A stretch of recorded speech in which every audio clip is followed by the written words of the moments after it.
Boa noite, pessoal. Tudo bem com vocês? Sejam bem-vindos à nossa live. Hoje a nossa live vai ser sobre residência e enfermagem. E espero que vocês aproveitem bastante. Vou chamar a Larissa aqui, que é a nossa convidada do dia, que ela tem bastante experiência com residência e ela vai conseguir compartilhar suas experiências conosco. Lari, seja muito bem-vinda. Ela está entrando. Olá, boa noite quem está entrando. Já escrevam boa noite aí para eu saber quem está aqui. Lari, está virado ao contrário. Isso, agora Virei. foi. Oi, gente, boa Boa noite. noite, tudo bem? Tudo bem, e você? Tudo bem também. Tava todo mundo super ansioso para esse dia. Ah, imagino. Eu também estava ansiosa. Eu agradeço o seu convite, agradeço a presença de todos aqui. Afinal, sexta-feira, chuvosa e todo mundo se Verdade. reunindo para falar sobre esse tema, né? Que É, gera muitas dúvidas ainda nos graduandos. verdade, exatamente isso. Plena sexta-feira. Aqui só vão ter os alunos focados mesmo, aqueles que querem. Então a gente já descarta a concorrência, gente, porque se vocês estão aqui à noite, agora, significa que vocês têm Exatamente. muito interesse. E acho que para a gente falar de residência, o primeiro quesito é interesse e vontade mesmo de passar e de atingir essa meta na vida de vocês e realizar esse sonho. Então é isso mesmo, gente. Vamos junto, vamos estudando. Isso Descansa aí. um pouquinho Firmes para e a saúde fortes. mental, mas vamos indo, né? Isso. E Larissa, queria agradecer por você participar conosco também. A gente já foi trocando algumas ideias durante a semana. Sim. Foi muito bom. E Eu é que uma agradeço. honra ter você conosco e também de novo, né? Porque a gente também já teve a oportunidade de trabalhar juntas. Sim, com certeza. Eu que agradeço, Má. Estou à Muito bom. disposição aqui para falar um pouquinho da minha experiência e tirar dúvidas. Perfeito. Larissa, a gente também fez a gente abriu caixinhas de pergunta sobre residência, então tem uma lista de perguntas, vieram mais de 50 perguntas, Nossa. e são muitas perguntas, eu espero que a gente consiga sanar a maioria delas. Então, eu Uhum. também escolhi algumas específicas que eu acho que são mais interessantes para a gente abordar. Mas depois, gente, a gente fica também aberta para receber perguntas, acho que a Larissa também. Sim, com Então, certeza. então aí a gente responde o que não deu tempo, tá bom? Tá Então, certo, Larissa, vamos combinado. começar se apresentando para eles? Claro. Então, por favor. Então, boa noite a todo mundo. Eu sou Larissa, sou enfermeira pediatra. Me formei em 2013 na Unifesp no ano seguinte eu iniciei a residência em saúde da criança e do adolescente na USP. É, em 2016 eu me formei e no mesmo ano eu comecei a trabalhar numa instituição privada no setor de transplante renal pediátrico e estou lá, vai fazer 5 anos. Uhum, Nesse meio tempo, faz 2 anos que eu iniciei um mestrado. Logo, legal. logo eu vou defender, né? Era para ter defendido ano passado, mas devido à pandemia acabou atrasando isso para todos Sim. os pós-graduandos. Uhum, Então, nesse momento, hoje eu trabalho de forma assistencial numa instituição privada uhum. e faço mestrado. Muito bom. Agora, já que você já falou do mestrado, já vou puxar uma pergunta. Fazer Claro. residência ajuda a entrar no mestrado? Tem algum vínculo que facilita a inserção no mestrado depois? Sim, tem um vínculo. Na verdade, assim, quando a gente pensa, né, nessas modalidades de pós, a residência, ela é uma pós-graduação com o objetivo assistencial.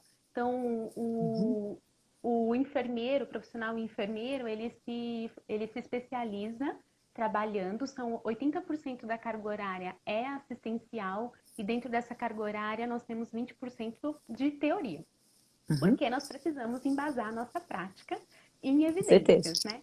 Sim. E aí, o que acontece? O residente no ambiente hospitalar, ele sempre está no meio educacional, né? O enfermeiro, por si só, ele tem esse papel educativo.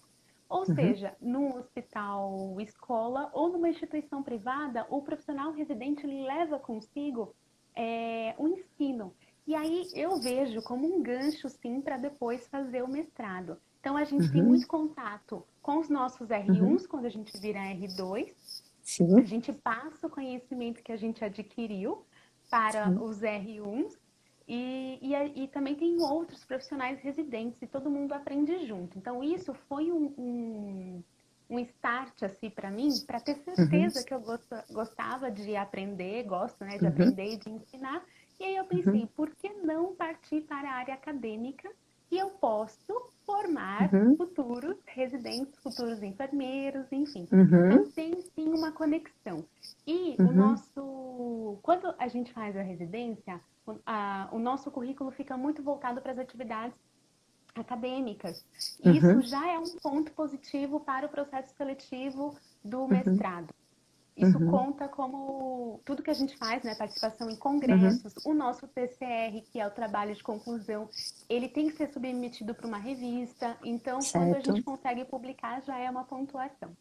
Perfeito, muito bom. Eu acho que é o momento mesmo de você saber se você gosta de ser professora, né? Porque você acaba sendo, mesmo não tendo esse Exatamente. título, porque É, você passa aquilo que você tem de conhecimento, você passa para o outro, para o R1 ou para outros estudantes que você pode acompanhar, porque se você está sim. fazendo residência, o programa de residência, ele faz, né, no caso de hospital, é um hospital escola, né? Então, se você atua nesse local, você vai ter contato com outros estagiários e essa é uma grande É. oportunidade de ver se você gosta, tem paciência, né, e E se posso interessa fazer um por essa área. comentário, Mar? Até mesmo Claro? falando nesse processo educativo, a gente não ensina só, não troca conhecimento com o outro profissional, o residente da enfermagem. Então, Uhum, ali é um momento de troca muito grande com a equipe multiprofissional. Eu falo legal. que na graduação eu não tive tanta noção da importância de como trabalhar, na verdade, não é nem da importância, mas Uhum, de como trabalhar com a equipe multi. Na uhum, residência eu descobri como era isso.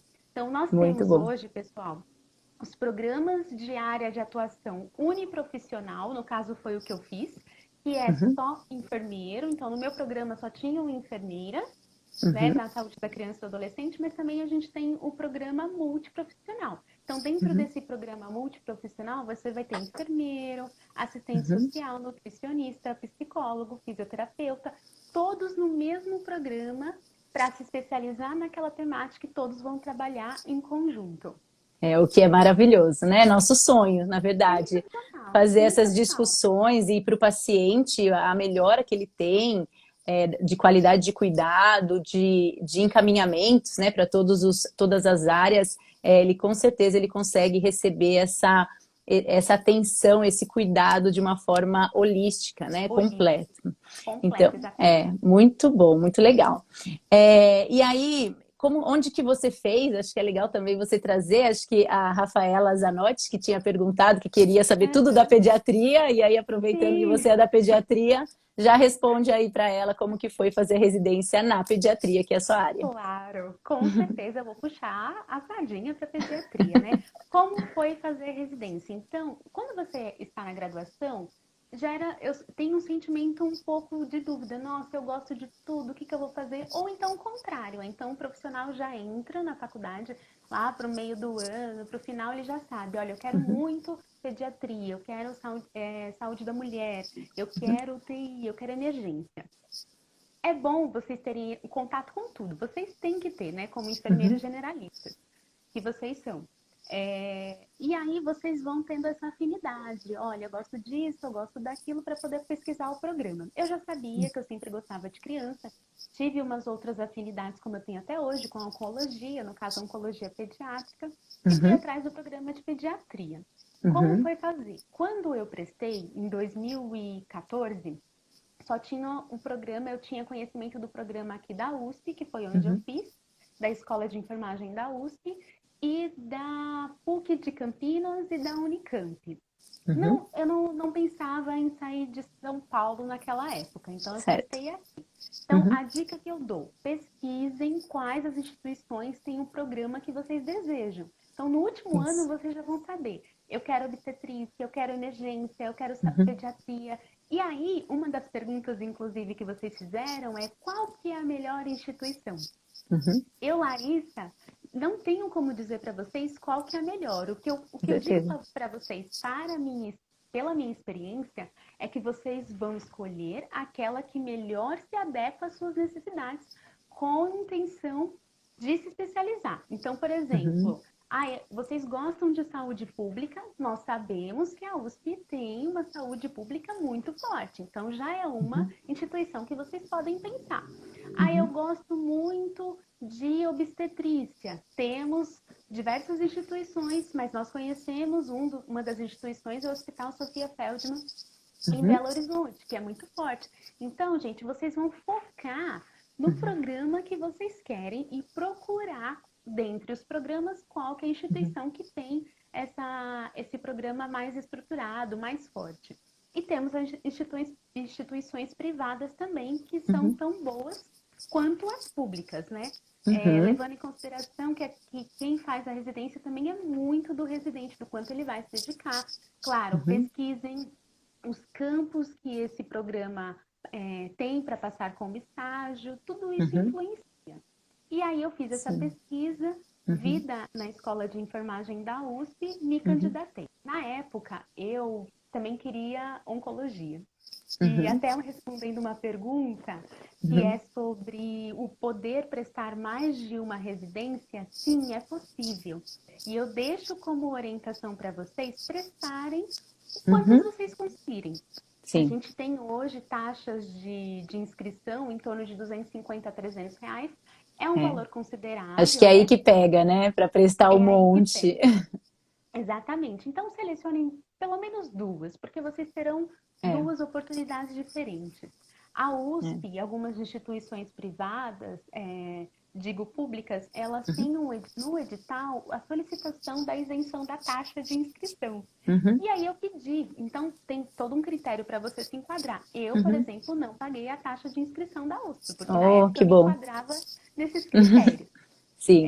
Prestei do hospital do hospital AC Camargo, que era Uhum. de De oncologia, oncologia. passei lá.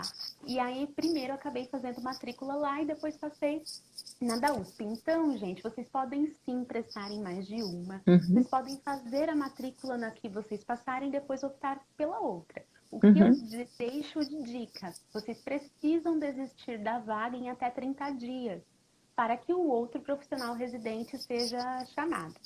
Perfeito. É, e acho que é legal, além de escolher, né? Então, além de vocês buscarem as instituições, vocês pensarem se vocês têm possibilidade de mudar de cidade, né? Como a Larissa Exato. falou, porque a gente fala assim, São Paulo é muito concorrido. Então, muitas vezes, direcionar tudo para São Paulo pode ser mais difícil, porque é mais concorrido. Não impossível, né, gente? Porque nada é impossível com o esforço, a gente Não, sempre chega lá.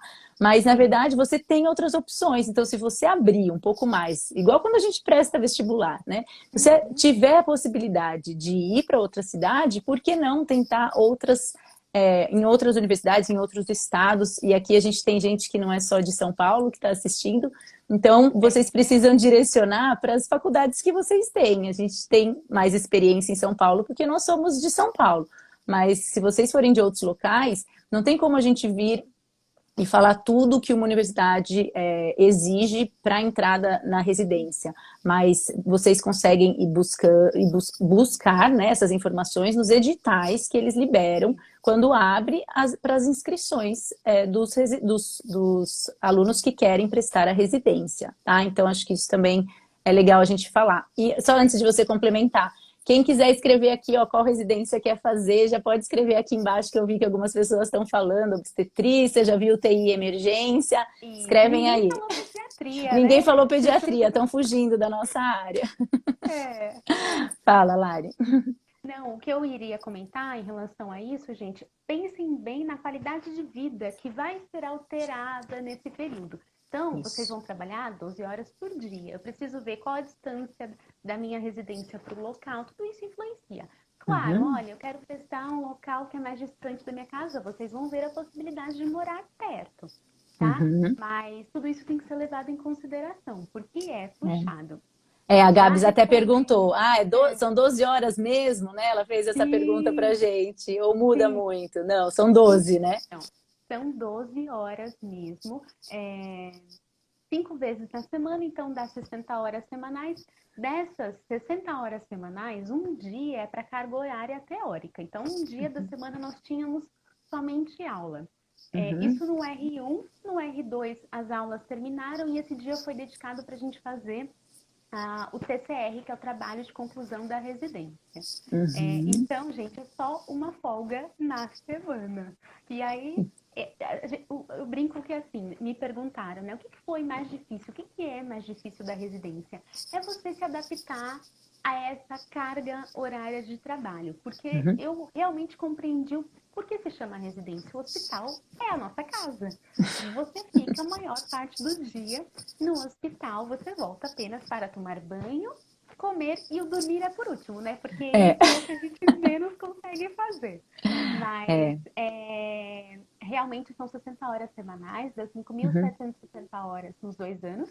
Se vocês forem comparar com a carga horária da graduação de vocês, é maior.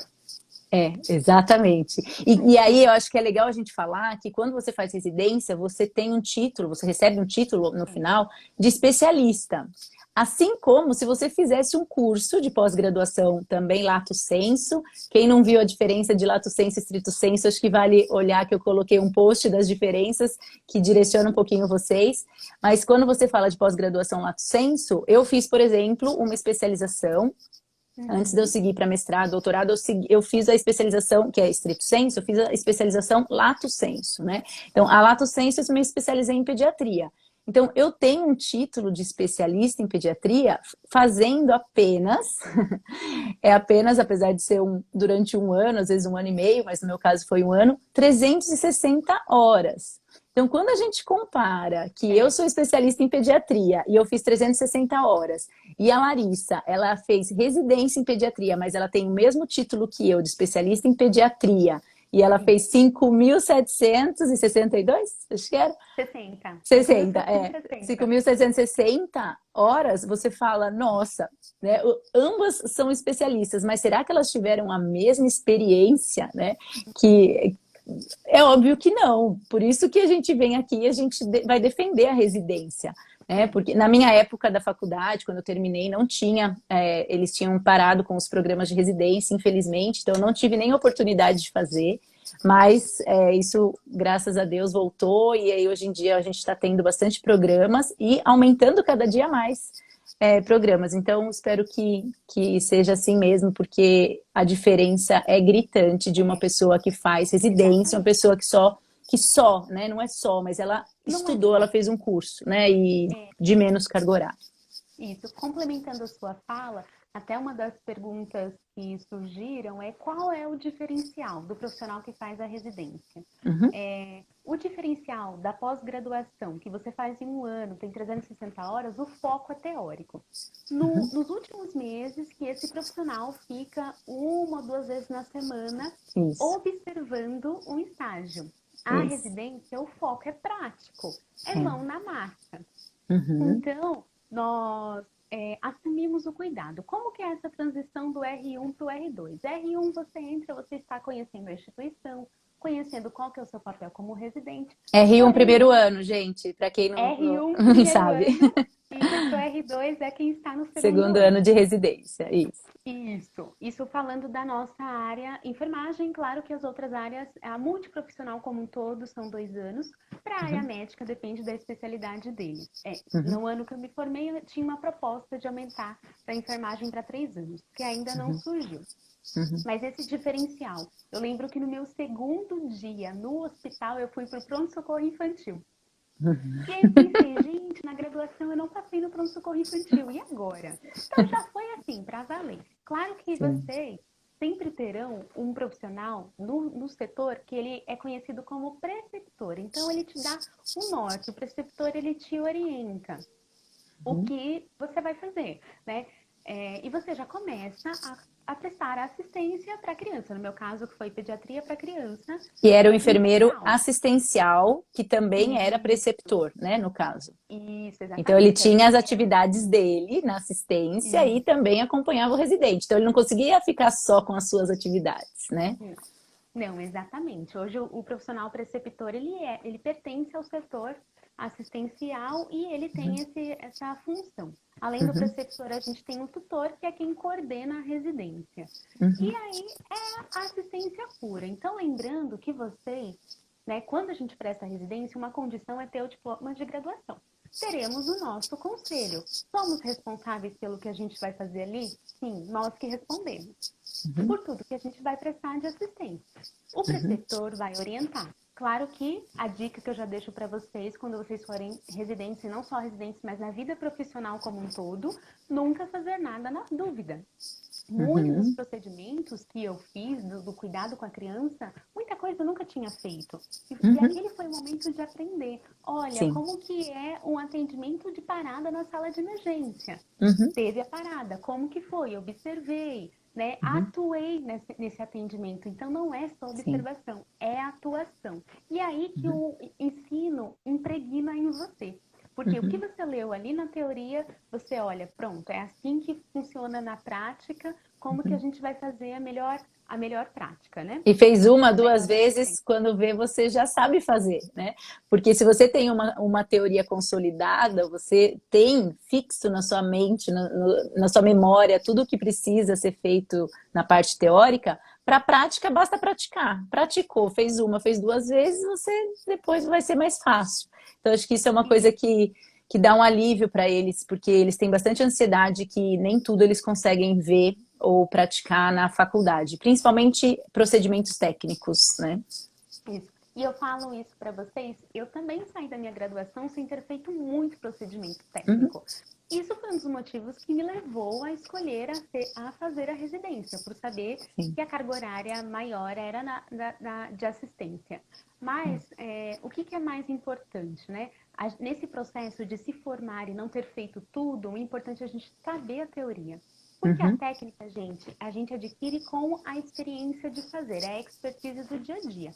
Agora, o profissional enfermeiro, ele precisa compreender o porquê está fazendo isso, né? Compreender como ele vai delegar isso para a equipe e como que ele vai olhar esse cuidado como um todo. Então, saibam que a teoria é o que importa, é o diferencial. Depois, você sabe, um exemplo, você sabe por que passa uma sonda vesical, como que passa a sonda vesical. Qual a técnica de retirar uma sonda vesical? Mas se formou sem passar uma sonda vesical, não tem problema, vocês vão fazer isso na prática. Aí alguém vai pegar na sua mão, algum anjo, do qual eu já tive muitos na minha vida, ainda bem, e aí alguém vai lá e te ajuda. Então, nós temos uma equipe que, se muito bem, né, se elas se dão bem, se essas pessoas profissionais se derem bem e se ajudarem, vocês sempre vão ter alguém que vai lá, vai se prontificar, vai dar seu tempo, o seu conhecimento, a sua experiência e vai compartilhar com você. Então, isso sempre existe. Em todos os locais que eu trabalhei, eu tive essas pessoas que eu levo no meu coração até hoje. Inclusive, se alguém estiver assistindo, obrigada.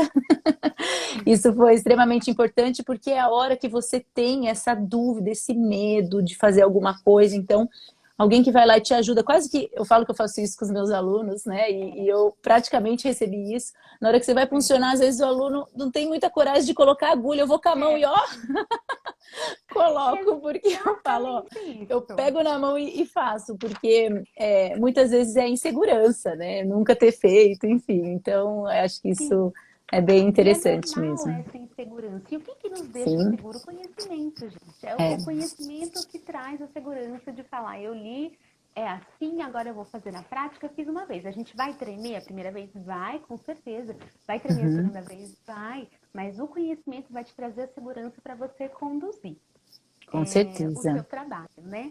Com certeza. Coisa... Pode falar. Imagina, pode falar. Um adendo, né? Que a gente está falando aqui do trabalho, como funciona, 5.760 horas, e vocês vão me perguntar. Lari, quais os direitos e os deveres do residente? Já ia puxar esse gancho, Larissa. Da bolsa, principalmente. Sim. Então, na residência a gente ganha uma bolsa, tá? Na minha época foi 2.600 e alguma coisa. Isso há 6 anos atrás, né? 6, 7 anos atrás. Hoje a bolsa é R$ 3.330,43. Essa bolsa é válida para qualquer profissional residente. Então, equipe multi e área médica. Todos ganham o mesmo valor de bolsa, tá? Uhum. Desse valor, a gente tinha um desconto do INSS apenas. E aí vão me perguntar, Lara, os direitos trabalhistas são os mesmos de quem tem um registro em carteira, CLT? Não, não são. A gente não tem direito ao vale transporte. O único direito que nós temos junto com a bolsa é fazer alimentação no local da residência.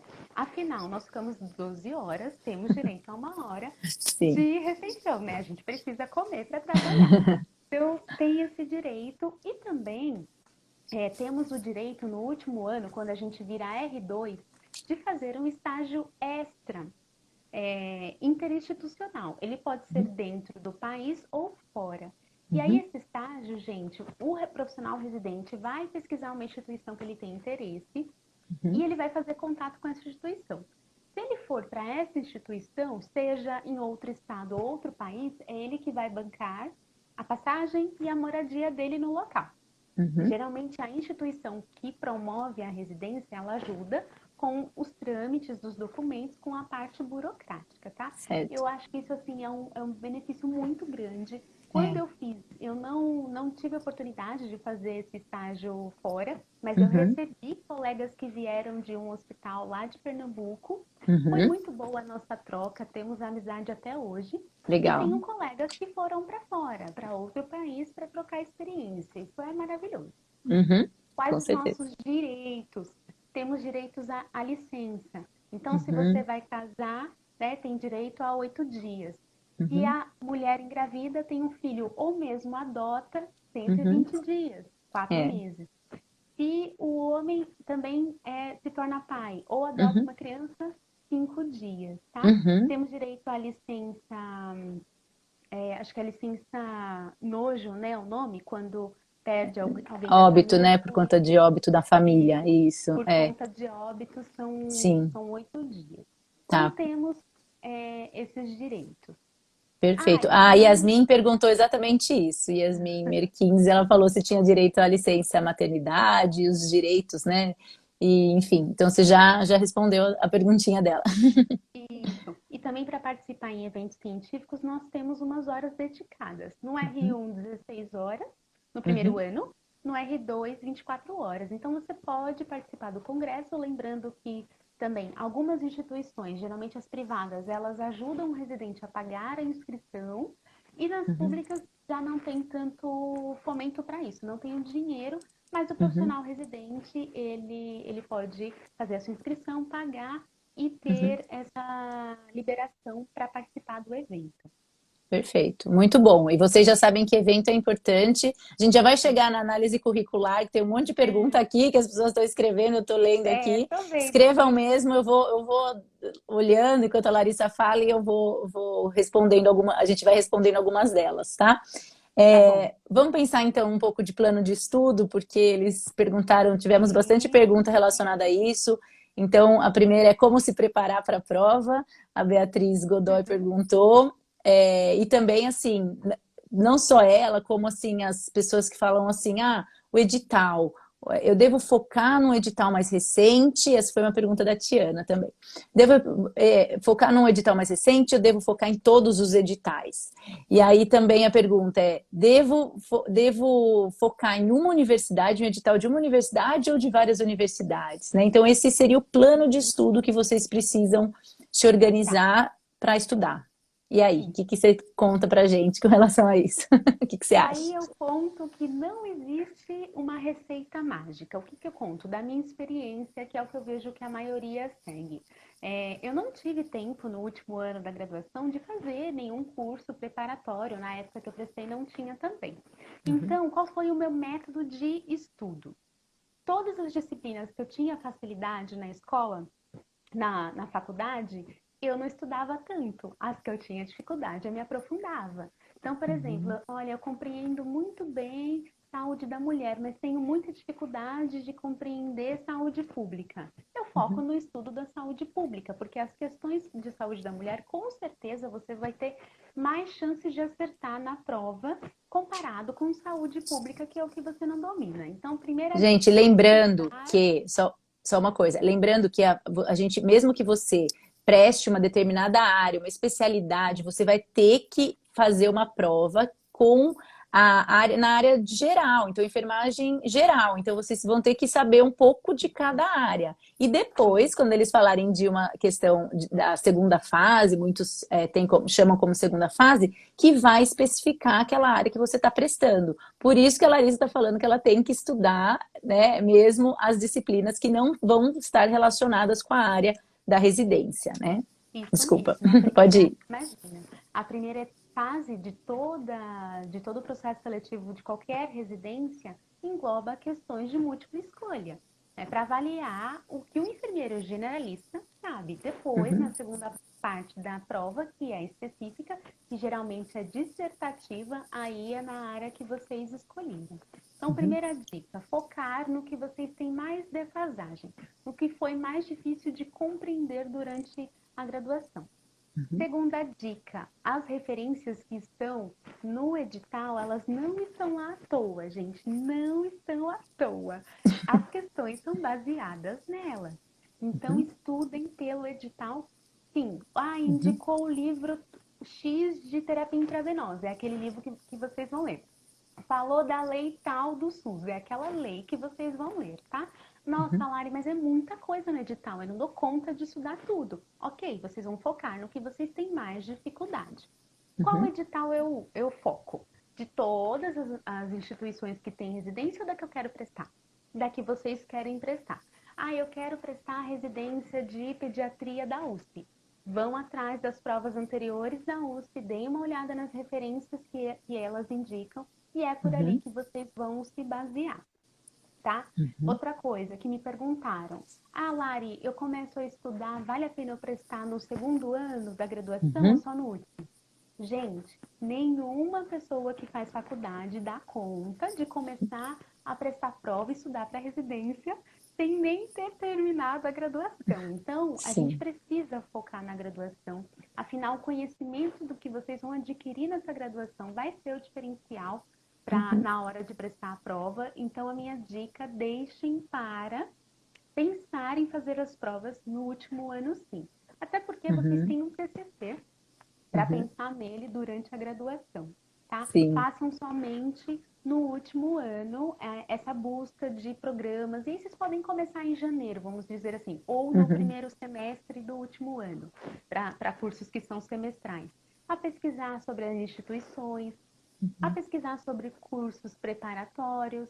Como eu não fiz, até porque muda muito, né, de um ano para o outro, são programas, as vagas elas são diferentes, o número de vagas, os programas, uns fecham, outros abrem, né? E cursos, mesma coisa. Então, se você ficar estudando muito antes, você também não teve ainda essa quantidade de conteúdo na graduação. Então, na hora, a ideia é que você seja um bom aluno desde o início.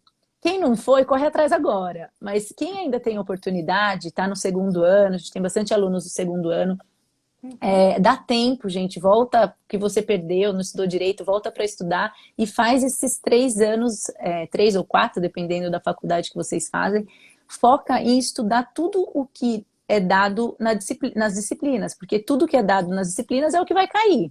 E aí o que ficar faltando você estuda, né? Depois, Exatamente. que você tiver mais dificuldade. E uma outra coisa que eu ia falar, né, que também o Lealdo perguntou se eles deveriam, se era interessante prestar tipo um trainee, né? É um teste mesmo para você ir lá fazer a prova mesmo no segundo ano, terceiro ano, né? Eu vou dizer uma opinião minha, eu já acho que não acho que vale muito a pena. Primeiro porque você pode até se frustrar, porque você não tem todo o conteúdo ainda. E segundo, que é caríssimo, né, gente? 200 e pouco, 300 reais é caro para você prestar uma prova. E a gente tem as provas disponíveis na internet para você baixar e fazer. Então, liga o cronômetro lá, faz a prova como se você estivesse fazendo durante o dia mesmo da prova de residência. E depois você vê como é que você foi. né? Acho que isso exatamente. é bom. Até fazendo um gancho com a sua pergunta, Ana, uma dos questionamentos foi como que eu me preparo para as questões de caso, de estudo Caso clínico, clínico, de caso clínico. A gente só se prepara treinando, respondendo estudo de caso mesmo, estudando, né, fazendo um estudo de caso. Porque as questões dissertativas, ao meu ver, você tem uma liberdade um pouco maior para estudar, né? concordo. Enquanto a de múltipla escolha, você fica ali fechado naquilo. Ou você Uhum, sabe, ou você não sabe tanto. E aí exato. tem aquelas pessoas que vão optar, olha, não sei tanto, vou ficar na dúvida, às vezes vão chutar. Só que a gente, né, Uhum, no chute, a gente conta com a sorte. E aí a gente quer contar com o conhecimento. Na dissertativa, você consegue explanar, escrever tudo que vocês sabem sobre o assunto. Eu lembro que quando eu fiz a prova, foram acho que 10 questões dissertativas. Eu fiz 2 folhas de almaço, eu fiz tudo que eu sabia. E ali vai ser uhum, levado em consideração o que você escreveu. Claro, não escrever algo que não tenha fundamento, mas tudo que vocês sabem sobre o assunto. Na uhum, objetiva, na prova objetiva, você se limita um pouco ao conhecimento que está ali. E aí vocês uhum, vão me falar assim, Lari, ok, o conhecimento vai contar, mas eu fico pensando nos cursos extras. Será que eles vão contar tanto, né? Já perfeito. respondendo. Pode Já responder, Mar? começando, pode começar a parte análise curricular, que é a maior dúvida Sim, e preocupação que eles têm como montar o currículo, né? Como, então a Gisele exatamente. perguntou muito disso, eu estava muito ansiosa enfim, É, então vamos começar a responder essas perguntas aí. de análise curricular. O que a gente sabe hoje? A residência, as provas de residência, elas são compostas por 2 fases, sendo a primeira fase a prova de múltipla escolha, e na segunda fase a gente tem uma prova dissertativa. Algumas instituições juntam no mesmo dia múltipla escolha com dissertativa para você fazer. Em um segundo momento, vocês vão participar da análise curricular com entrevista. As provas têm um peso maior. Digamos assim, por alto, um peso de 80% das notas dessa teoria, tanto a múltipla escolha quanto a dissertativa. E a análise de currículo é complementar, mas tem um peso também, de 0 a 10. Uhum, Então, gente, eu acredito muito na capacidade de vocês, a Maria Paula, eu não tenho dúvidas que também acredita no conhecimento. E esse sim, conhecimento, né, ninguém vai tirar de vocês. Ele uhum, pertence a vocês. Com o conhecimento, vocês vão conseguir uma boa classificação. Lari, certeza. como eu monto o meu currículo com os Uhum, temas extras? Que é contado nesse tema extra? Se vocês fizeram algum estágio extracurricular, se uhum, vocês participaram de eventos, de congressos e de cursos, uhum, se publicaram algum artigo científico, e uhum. aí cada um Se vale fizer uma iniciação pontuação. científica, Se fizeram a iniciação científica, é, exatamente. é isso E mesmo. aí, E, isso. E aí, hoje, o que eu vejo como um ganho, né? Acho que foi até um ganho da pandemia, nesse sentido, a possibilidade de fazer cursos e participar de eventos online, online, da casa de vocês. com E certeza. tendo um certificado, gente, esse certificado vai valer para a pontuação dessa análise curricular. Então, se Uhum, fizer algum curso que não emita nenhum certificado, não vai valer. Porque no uhum, dia da entrevista a gente leva o nosso currículo com todos os uhum. certificados que a gente tem do que a gente colocou no currículo. Então, se vocês Larissa, esse colocaram ano eu vi que eles pediram para anexar online. anexar, ai que legal. Alguns editais, né? Pediram para anexar. Então, além de tudo, você tem que ter ele lá no seu computador, organizadinho, para você anexar como uma comprovação de que você fez aquele curso, Exatamente. participou do congresso. Não, não vale apenas participar ou ter uma declaração. Porque o que eu Isso. acho legal a gente falar? Que tem universidades que têm atividade complementar, que precisa fazer atividades Isso. complementares. E eles consideram algumas coisas que na hora de uma pontuação quanto ao seu currículo não vai ser considerado. Então, se você fez um relatório que você assistiu alguma coisa na prova de residência, para essa parte, para essa pontuação acontecer, você precisa ter o certificado. Você não tem? Foi bom, você ganhou conhecimento, ótimo, mas não Uhum. vai adiantar para pontuar, tá bom? Exatamente. Então, assim, a dica que eu dou para vocês, procurem esses cursos online de diversas instituições que a gente tem hoje. Até Uhum, mesmo congressos online, gente. Eu fiz inscrição em um que é específico de oncologia pediátrica, o valor da inscrição foi 150. Claro uhum, que é um valor considerável, mas pensando, comparando com o congresso presencial, é muito menor. E vocês uhum, não vão ter gastos com o transporte até o local. Então, isso uhum. vale a Eu pena fiz um vocês. congresso mundial também, mundial de pediatria, o Mundial. ano passado. Imagina, não ia ter oportunidade de conseguir viajar para lá, né? Enfim, e aí de repente eu estava assistindo todas as Sim, palestras. Então, além de ter o certificado, é um meio de você ganhar bastante conhecimento, escutar de pessoas experts no assunto. Então, é muito legal a gente poder fazer isso, né? E sempre a gente tem a possibilidade de tentar isenção também nesses locais. Então, com acho que vale a certeza. pena sempre pesquisar, tá, gente?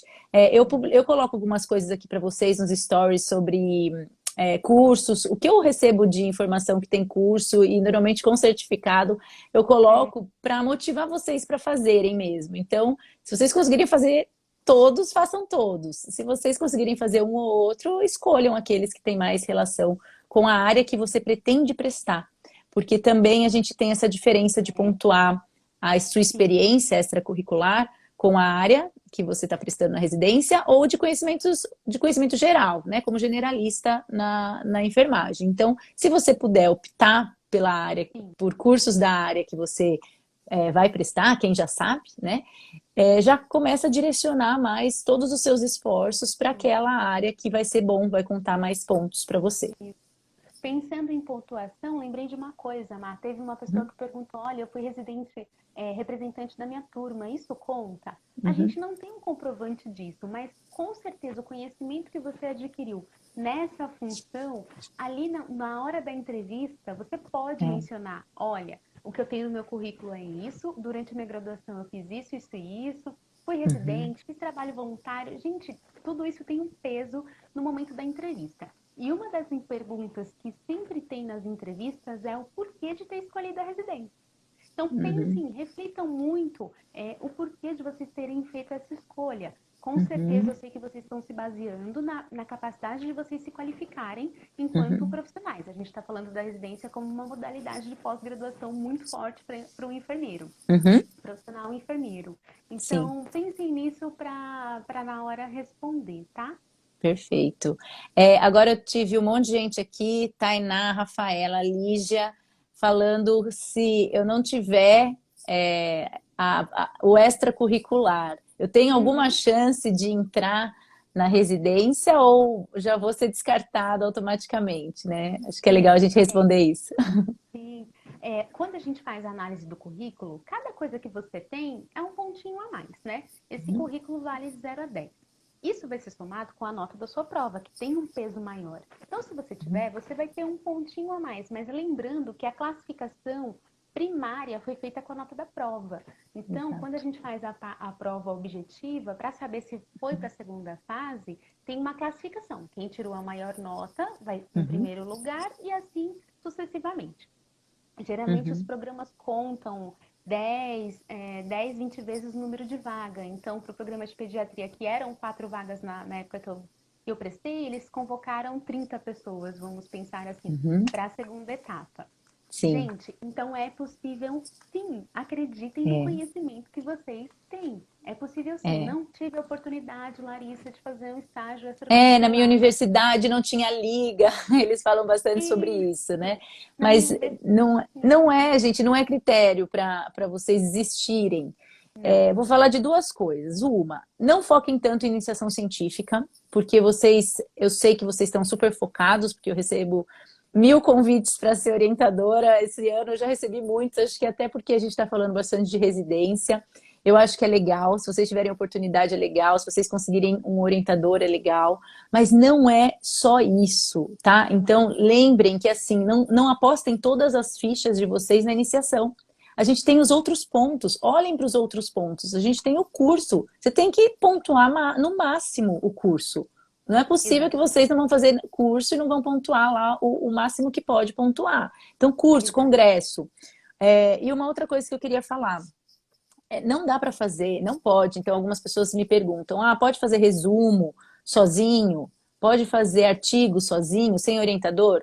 Não, gente, não tem como fazer isso. É sempre relacionado a uma pesquisa que vocês estão fazendo, tá? Então, artigo científico e resumo, não é um resumo que você faz de um tema e vai lá. Não, não é esse o resumo que existe em eventos científicos.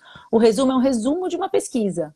Pode até ser de uma PS, de repente, se ela for bem feita, aqueles trabalhos que são trabalhos que têm um lado mais científico durante a graduação que você faz, eles até podem virar uma publicação, virar um resumo, mas se não for uma pesquisa, você não tem como fazer um resumo, você não tem como publicar um artigo. E é super difícil publicar artigo, tá?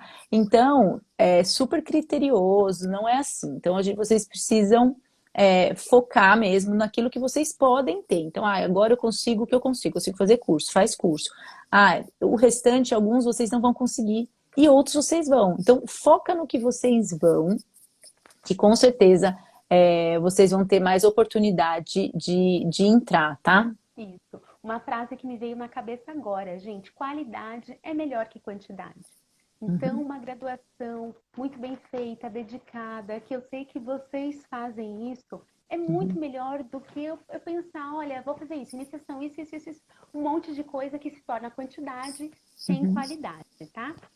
Teve uma das perguntas que foi no sentido de: Lari, eu posso fazer uma pós, outra pós lato sensu e a residência junto? Vocês não conseguem. Não tem como conciliar a carga horária. A residência ela é dedicação exclusiva. São 60 horas semanais. Pensando que são 12 horas por dia. Vamos pensar aí no tempo que vocês ficam fora de casa. Vocês ficam 6 horas dentro da casa de vocês e o restante no local de residência. Então, não tem condições, tá, de fazer as duas coisas juntas. Não tem condições de trabalhar no emprego CLT e ser residente. Não tem condições, porque é uma dedicação intensa. E aí a gente pensa também em fazer bem feito, com qualidade, essa Claro. pós-graduação. Ter disposição para aprender tudo que tem de oportunidades, né, para aprender na residência. E eu acho que uma outra coisa que eu gostaria também de complementar é assim: vão passar os melhores alunos.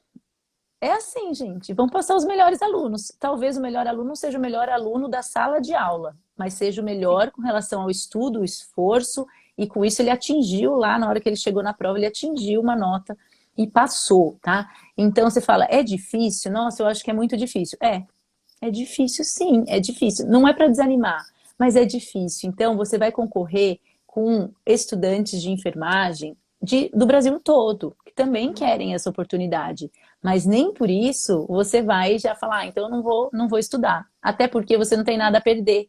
Até porque tudo que você vai aprender vai levar para a sua vida. E tudo vai levar para uma outra prova. Se você não passou na residência, você passou num concurso de enfermeiro, tal, tal, tal. Você passou numa pós-graduação, lato sensu, né? Num Uma grande hospital especialização. que você queria trabalhar. Isso, então assim, não é perdido. Vale a pena tentar, né? Vale a pena você ir lá, você se esforçar e ter esse sonho. Não deu, ok, Exatamente. né? Ok, continua os estudos, continua em outra área. Continua a vida. A gente Exatamente. tem aqui alunas que até eu já falei para elas que a gente vai fazer uma live, que ex-alunas, na verdade, que elas passaram naquela bolsa no programa de especialização Lato Aprimoramento. Sensu com bolsa, né, que era o antigo aprimoramento. E elas também estavam super focadas na residência, depois entraram no aprimoramento e foi uma experiência incrível, elas adoraram, elas estavam no meio de pessoas com muito conhecimento, aprenderam muito. Então, você vê, elas focaram em um, mas elas já foram indo, direcionando para outras áreas e deu certo. Então, acho que é importante a gente ter essa motivação, não só para residência, mas para tudo. É estudo, né? É estudo, acho que vale a pena. Sim. Dedicação em primeiro lugar, acreditar em vocês. E assim, nós somos movidos de sonhos, né? Isso é fundamental. Eu, Larissa, estudei a vida inteira em escola pública. E aí eu tinha um sonho de estudar numa universidade pública. Se eu pensasse assim: poxa, eu não tenho competência, já era. Quem estudou a vida inteira em escola particular vai ganhar vaga e eu não vou. Eu nunca tinha tentado. Então, Uhum. eu fui atrás e tentei e acreditem em vocês. E foi o que a Maria Paula falou: o conhecimento que vocês vão adquirir para esse preparo não vai ser perdido. Vocês podem passar Nunca. em outros processos seletivos. Aí vocês Uhum. podem até me perguntar, Lari, prestei, não passei lá assim que eu me formei. Quanto tempo vale eu ficar tentando? Geralmente, o ideal é que o profissional recém-formado tente até por 2 anos. Por quê? Depois de 2 anos formado, você já ingressou no mercado de trabalho. E aí não vai fazer tanto sentido fazer uma pós-graduação com imersão assistencial como é a residência. Uhum. Nós tivemos, né, eu encontrei pessoas ao longo do curso da residência que fizeram isso. Se formaram, não conseguiram passar de cara e depois fizeram uma pós lato sensus, igual a Maria Paula falou, de 360 horas e Uhum. no ano seguinte passaram na residência. Então, até 2 anos, gente, vale a pena. Depois disso, vocês podem partir para a vida, para a área de trabalho na atenção hospitalar e pagar uma pós, tá? Mas Uhum. pensem nisso. Uhum. É até um É, critério de desempate. No caso de empate de notas, é quem se formou há menos tempo. tá, legal. Legal saber disso, porque tem gente que acha que se não passou logo em seguida da faculdade já vai desistir. E não, de É, repente você tem mais um ano para estudar e passar, né? sim, Então é uma mais uma oportunidade. sim. A Michelle colocou aqui que ela tem medo de não passar na residência e ficar sem oportunidade de trabalhar no mercado, né, por falta de experiência. Eu Uhum. acho que a gente tem bastante opção no mercado de trabalho, sempre abrem vagas para enfermeiros, abrem menos vagas para enfermeiros recém-formados, abrem menos vagas, por isso que você vai ter que estar aberto ao que aparecer. Depois você escolhe onde você quer trabalhar, mas no início, os primeiros 6 meses, um ano, você precisa entrar na onde você conseguir. Ai, mas é longe de casa, demora 2 horas. Mas se é seu sonho, vai atrás. Vai Porque atrás. realmente a gente tem essa dificuldade, tem hospitais que não contratam recém-formados, mas aí quando você pegar uma experiência, você já vai ter um mundo de oportunidades. Um Porque mundo. a enfermagem é um mundo de oportunidades. E todas as Uhum. áreas, inclusive. A gente tem campo para todo mundo, tem vaga para todo mundo. Então nem precisam ficar se sentindo concorrentes um do outro, porque vocês vão ver que tem oportunidade. A gente tem bastante.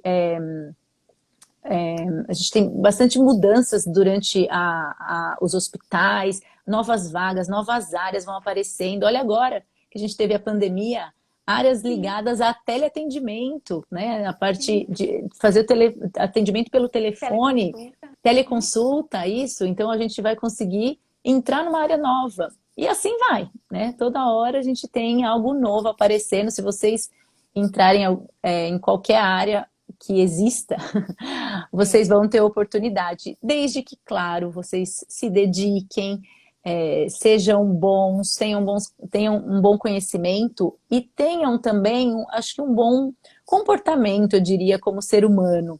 porque algumas coisas a gente aprende na faculdade, né? Assim como parte teórica que precisa de um professor que tenha o conhecimento, precisa dos livros, de artigos, fisiopatologia, farmacologia, ou a assistência de enfermagem, mas tem outros que a gente tem que ser, é o ser humano. A empatia, o jeito de você lidar com o outro, o saber trabalhar em equipe, isso que parece ser tão bobo, né? Assim, É, é, básico. básico, né? Mas que faz diferença para você ter oportunidade e para abrirem novas oportunidades de trabalho, né? Então, enfim, É, acho que tem um caminho longo aí para vocês, quem é. está começando. Com certeza, gente. E isso que a Maria Paula falou, das oportunidades que surgirem, às vezes é a vida te levando para aquele caminho e vocês podem se surpreender. Hoje, é claro que bate uma frustração no sentido de pensar, poxa, ninguém me dá experiência, acabei de me formar, como que eles querem que eu tenha experiência se não contratam sem experiência? Então, Sim, 6 meses de experiência já é uma pontuação para vocês procurarem o que vocês desejam, mas a primeira oportunidade abracem. Porque quando a gente gosta da enfermagem, independente do lugar, a gente agarra, a gente faz com amor, faz com zelo, tudo baseado verdade. em evidências. Então é isso, sabe? E vai abrir o mundo, vai abrir a mente, vai abrir um leque de oportunidades. E com sim. certeza, antes de ser um bom profissional, a gente precisa ser um excelente ser humano. Uma coisa está ligada à outra. Sim, com certeza. Muito legal. Vi aqui as Temos tempo perguntas. ainda para É, responder? nossa, parecia que a gente nem ia conseguir, né? Mas a gente conseguiu. É, Acho que é porque a gente fala muito rápido. pois eu falo rápido mesmo. Eu acho que assim, de perguntas, a maioria foram respondidas, né? Eu vi também quem foi Uhum. escrevendo aqui. Muito obrigada pelos carinhos que vocês foram Obrigada, mandando. gente. E, nossa, Larissa, muitas mensagens bem carinhosas e para Sim. você, Ai, quanto ao seu adoro. profissionalismo. Então, Que parabéns. bom. Muito bom. E para mim também, então eu agradeço. E acho que a maioria das perguntas a gente também respondeu, tá? Eu acho que a maioria deu tempo, né? Tem mais alguma Uhum. coisa que você quer acrescentar? Que tem. E eu tô até olhando aqui nas perguntas que eu tinha anotado, Uhum. e eu acho que a gente conseguiu responder tudo. Se Plano alguém de quiser perguntar alguma estudo, coisa, gente, pode perguntar. sim, Se não, acho que a podem gente. perguntar. Prova dissertativa, os editais, como focar no É, estudo no último ano. perfeito. Muito bom. Maravilhoso. Muito É bom. Então, isso, gente. ótimo. Muito Então, eu queria obrigada, viu? agradecer. Foi muito, muito legal. Que a gente tenha outras Muito. oportunidades de conversar. Tem gente me falando aqui que conseguiu entrar só agora. Fiquem tranquilos, vou deixar a live gravada. E aí, quem não conseguiu assistir desde o início, assiste depois lá no IGTV. E é isso, Larissa. Parabéns por toda a sua trajetória. Eu que agradeço. Linda. Obrigada. E espero que a gente se encontre muitas vezes ainda. Gente, quem perguntou aqui sobre curso preparatório, a Larissa ela falou que não tinha na época dela, né? Isso, E, não tinha conhecimento. e outros, e assim, alguns que existem a gente não conhece para poder dar a Para indicar. referência para indicar e de forma segura. Então, na verdade, a gente não sabe, existem alguns, vocês podem pesquisar, e aí vamos ver se vocês tiverem essa experiência, vocês contam para a gente como foi. Isso. Uma última pergunta que eu consegui ler peraí, deixa eu Se subir aqui colocar a um segunda pouquinho. opção, né? Eles falaram, Isso. temos que colocar uma Sim, segunda opção. tem a possibilidade de colocar uma segunda opção, sim. Claro que você vai pontuar para essa segunda opção se você não for classificado na primeira. Não são Uhum, todos os locais que dão essa possibilidade, tá? Mas hoje, se a gente pensar em diversidade de cursos de residência, a gente acha a uhum, residência sobre tudo. Teve alguém que sim, colocou, tem de centro cirúrgico? Tem instituição privada, sim, e tem residência em centro cirúrgico, tem todas as sim. possibilidades. Sim, precisa pesquisar, gente. Vai lá, dá um Google e Isso, pesquisa. Editais, no residência, Google. obstetrícia. Vê quantos tem, levanta, começa a anotar e vai fazendo essa pesquisa, porque só você pode fazer isso por si mesmo, né? Então é Boa isso aí. sorte para todos. E Tô boa na sorte. torcida. Ai, também estarei torcendo para que vocês consigam passar. Depois conta pra gente como foi a experiência também. Espero ter Obrigada, contribuído. Larissa. Muito Um beijo. bom. Contribuiu muito. Um beijo e até a Obrigada, Má. próxima. Tchau. Até. Tchau.